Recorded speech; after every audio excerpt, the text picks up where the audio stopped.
El primer momento. Dice así. El primer momento es el mejor momento. Ese que te dice si dar un primer paso o si volver atrás. Aquel que te hace tomar una primera decisión sin pensarlo más allá. Y luego te da un resultado de lamento, tristeza o felicidad. La vida está llena de esos primeros momentos y no es esconderse ni tenerle miedo. Es aceptar ese primer momento y saberlo afrontar. El primer momento es el mejor momento porque siempre demuestra lo correcto. Como una primera mirada y un primer gesto y la excitación de un primer beso. Dime si alguna vez por primera vez tú has sentido eso. Como un primer acontecimiento.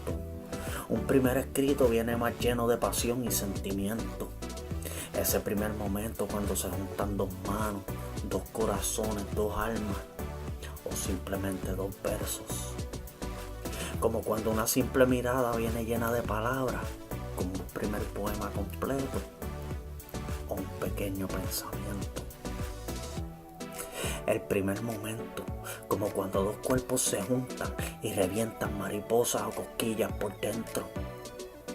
Ese primer momento que sientes que se acaba el dolor interno y comienza ese amor interno. Todos tenemos ese primer momento en que tenemos que arriesgarlo todo o no arriesgar nada. Ese primer momento donde quieres salir corriendo pero tus pasos se aguantan. Donde quisieras gritarlo todo, pero tu boca todo lo calla.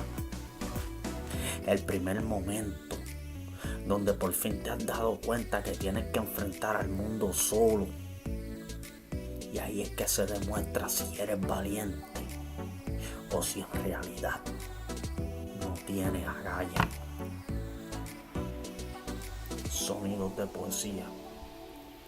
Únete a la potencia poética, el grupo y la página Poesías del Silencio para que sientas el primer momento en Facebook.